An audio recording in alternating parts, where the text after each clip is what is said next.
You kneel beside a shrinking pool at the end of the dry season. The water is brown. Hoofprints ring the mud. Insects touch the surface, and something beneath it moves. Your throat hurts so badly that none of that matters. For almost all of human history, there was no tap, no filter cartridge, and no laboratory testing a glass before it reached your lips. Even today, the World Health Organization and UNICEF report that roughly 1 person in 4 still lacks safely managed drinking water.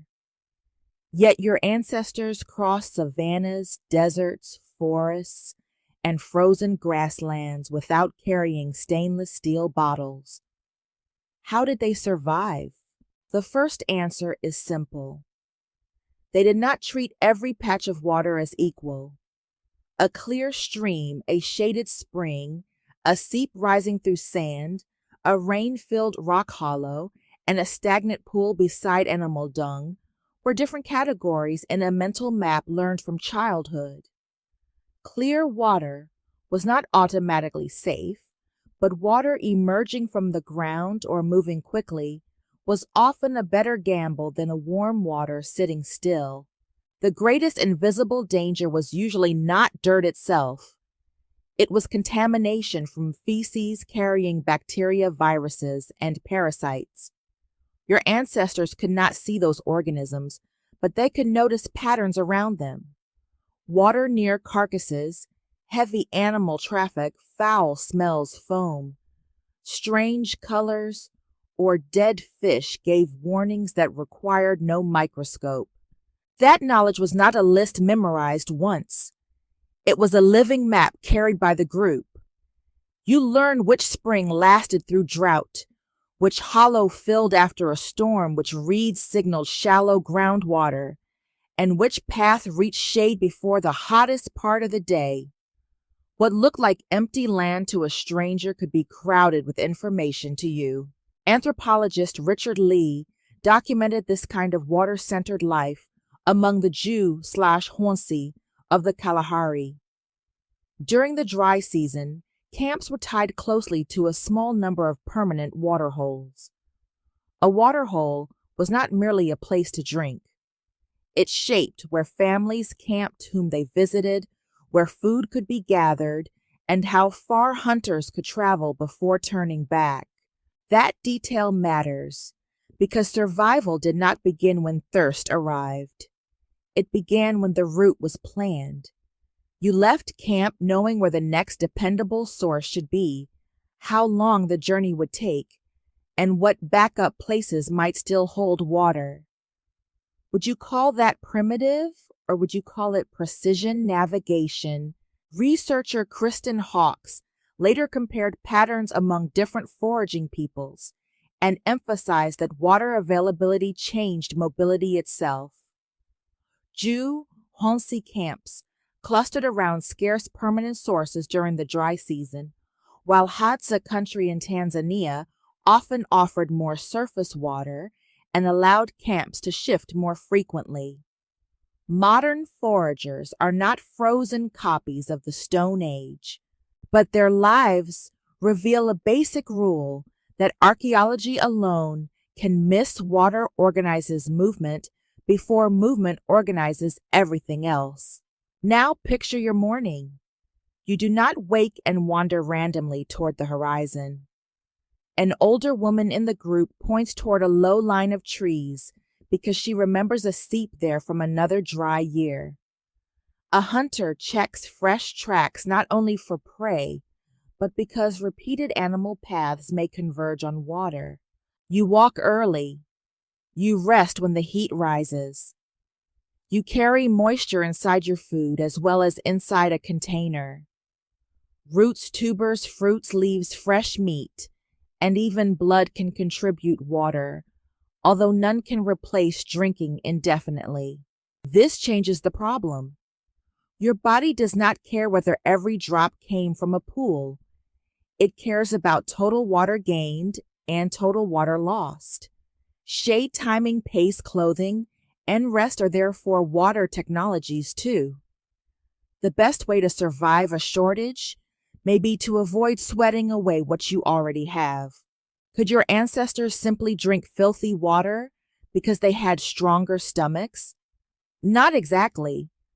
Repeated exposure may have shaped immunity to some local microbes, and a diverse gut microbiome may have helped the body respond to familiar organisms.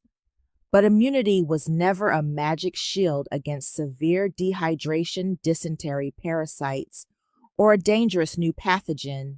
Children died. Adults became sick. A bad source could still destroy a small group.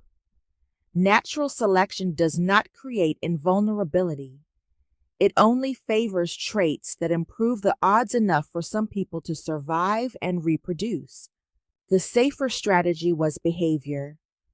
Drink from the best source available.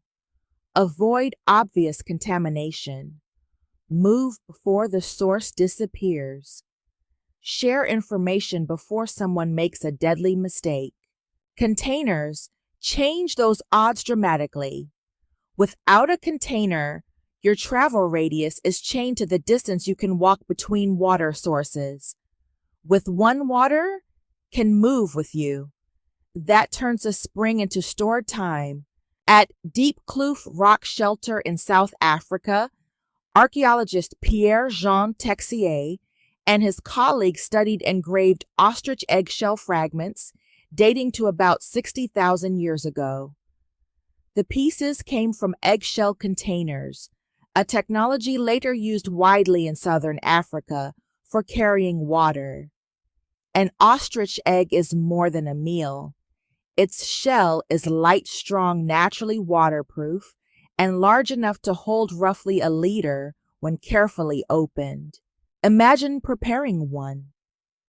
You make a small hole rather than smashing the shell. You empty the contents, clean the inside, and fit a stopper made from grass or another soft material. Several filled shells can then be carried in a skin bag or buried at known points along a route. Now the landscape contains caches. A dry valley is no longer simply dry.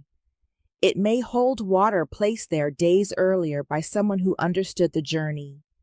The container does not purify water, but it lets you collect from a better source and avoid a worse one later. Other containers rarely survive in the archaeological record. Animal skins decay. Wooden bowls rot. Gourds disappear. Bark vessels leave almost nothing behind, so the absence of evidence is not evidence that people had empty hands. Fire offered another possible layer of protection.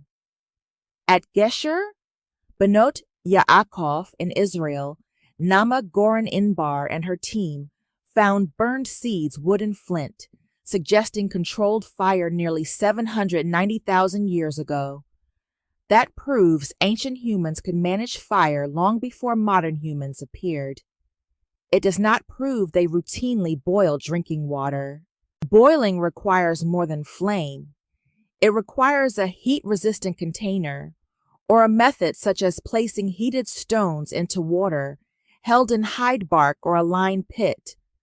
Those methods are possible, and later societies used them, but direct evidence deep in prehistory is difficult to preserve. So your ancestors may sometimes have heated water, yet it would be a mistake to imagine every camp sterilizing each drink. Most daily survival probably depended on source selection, mobility, storage, and timing. Technology supported knowledge. It did not replace it.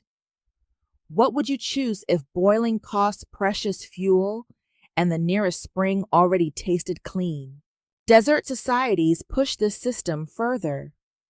Archaeologist Mike Smith has shown how Aboriginal people lived across the enormous dry interior of Australia, where spring soakages, rock holes, seasonal clay pans, and hidden groundwater structured movement. A soakage is a place where water lies beneath sand and can be reached by digging. To an untrained traveler, the surface may look completely dry. You arrive at a sandy creek bed. The ground is hot. An elder studies the plants, the slope, and the texture of the sand, then chooses one spot. You dig, wait, and watch cloudy moisture gather in the hole. The first water may be scooped away. More seeps in. Sand can act as a crude filter for particles, although it cannot guarantee removal of every pathogen. A small depression slowly becomes a difference between continuing and collapsing. Knowledge like this belonged to communities, not heroic individuals. A lone genius could forget. A group could remember. Stories place names, seasonal roots, kinship ties, and teaching turned water into social memory. That may be the most important technology of all. Your survival depends on information stored in other people. Someone remembers the spring from childhood. Someone knows which animals dig for roots. Someone recognizes a cloud pattern that means a storm fell beyond the ridge. Then comes the counterintuitive twist. Ancient water was risky, but prehistoric life did not always create the same contamination problems that later towns and farms created. Small mobile groups produced less concentrated human waste, moved camp, and often left a source before pollution accumulated around it. Once people settled densely with livestock fields, refuse, and latrines near shared water, fecal contamination could become more persistent. Agriculture brought food storage and larger communities. It also brought crowded living. More humans and animals shed more pathogens near the same wells and streams. The village could make water access easier while making the water itself more dangerous. That does not mean hunter-gatherer life was healthy paradise. Wild animals contaminated pools. Parasites lived in rivers.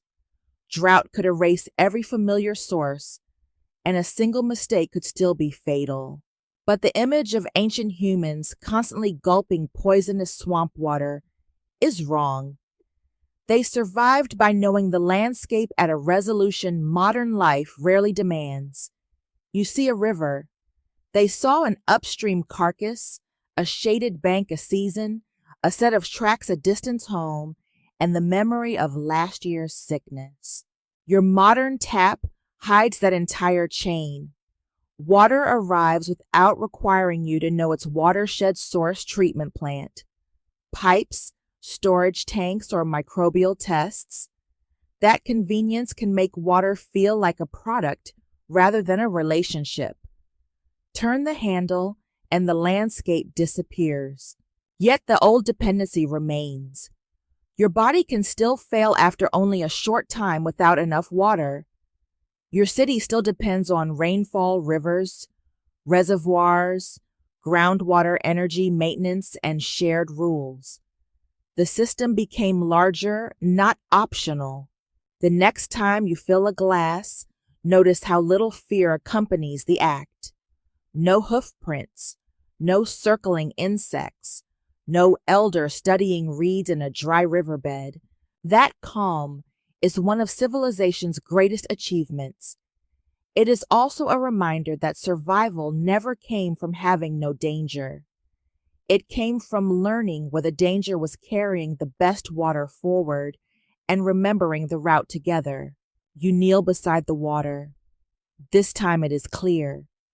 And now you understand that the difference is not luck, but thousands of generations of knowledge flowing into your hands.